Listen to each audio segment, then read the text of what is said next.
പല്ലെടുക്കുന്നത് ഒരു സ്ട്രെസ്ഫുൾ കാര്യമാണ്. പല്ലെടുത്തു കഴിഞ്ഞാൽ വീട്ടിലെത്തുമ്പോൾ അതും ഒരു സ്ട്രെസ്ഫുൾ കാര്യമാണ്. സോ ഇന്നത്തെ വീഡിയോയിൽ നമ്മൾ പല്ലെടുത്തതിന് ശേഷം ചെയ്യേണ്ട കാര്യങ്ങൾ എന്തൊക്കെയാണെന്ന് നോക്കാം. പല്ല് റിമൂവ് ചെയ്തതിന് ശേഷം സ്വാഭാവികമായും അവിടെ ഒരു ബ്ലഡ് ക്ലോട്ട് ഉണ്ടാവും. ആ ക്ലോട്ട് എങ്ങനെ അതിനെ നിലനിർത്തുക, ആ പൊസിഷനിൽ നിലനിർത്തുക എന്നുള്ളതാണ് നമ്മുടെ മെയിൻ കർത്തവ്യം. സോ അത് ഡ്രൈ സോക്കറ്റ് പോലുള്ള അവസ്ഥകൾ ഉണ്ടാകുന്നതിൽ നിന്ന് നമ്മളെ തടയും. പല്ല് എക്സ്ട്രാക്ഷന് ശേഷം 30 തൊട്ട് 60 മിനിറ്റ്സ് വരെ നിങ്ങളുടെ ഡെന്റിസ്റ്റ് നിങ്ങൾക്ക് തന്നിരിക്കുന്ന ഗോസ് പാക്ക് അടിച്ചു പിടിച്ച് വെക്കുക. ഇത് ബ്ലഡ് ഫ്ലോ കൺട്രോൾ ചെയ്യാൻ സഹായിക്കും. ആദ്യത്തെ 24 മണിക്കൂറിന് തുപ്പുക, വാഷ് ചെയ്യുക, അതേപോലെ സ്ട്രോ ഉപയോഗിച്ച് തണുത്ത വെള്ളം ശക്തിയായി കുടിക്കുക എന്നുള്ളത് ചെയ്യാൻ പാടില്ല. ആദ്യത്തെ കുറച്ച് മണിക്കൂറുകളിലേക്ക് നേരിയ ബ്ലഡ് ഫ്ലോ അനുഭവപ്പെടുന്നതായിരിക്കും, അത് സാധാരണമാണ്.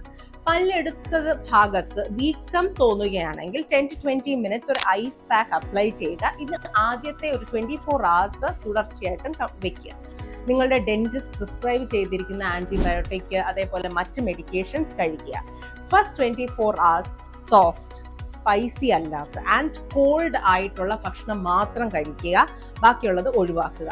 Like yoghurt, smash potato, smoothies, rice and fish ഇവയെല്ലാം കഴിക്കാം, പക്ഷെ ആ സ്ഥലം വെച്ച് കഴിക്കാതെ മറ്റു സ്ഥലത്ത് ഉപയോഗിക്കാം. കുറഞ്ഞത് 2 to 3 days പുകവലി, മദ്യപാനം എന്നിവയൊക്കെ നമ്മൾ ഒഴിവാക്കുക. ബിക്കോസ് ഇതെല്ലാം ഹീലിംഗിനെ ബാധിക്കും. ധാരാളം വെള്ളം കുടിക്കുക. കുറച്ച് ദിവസത്തിന് ശേഷം കഠിനമായ വേദനയോ അല്ലെങ്കിൽ അമിതമായ രക്തസ്രാവമോ നിങ്ങൾ കാണുകയാണെങ്കിൽ definitely consult your dentist. So അങ്ങനെ നമുക്ക് മനസ്സ് തുറന്ന് വീണ്ടും ജീവിക്കാം.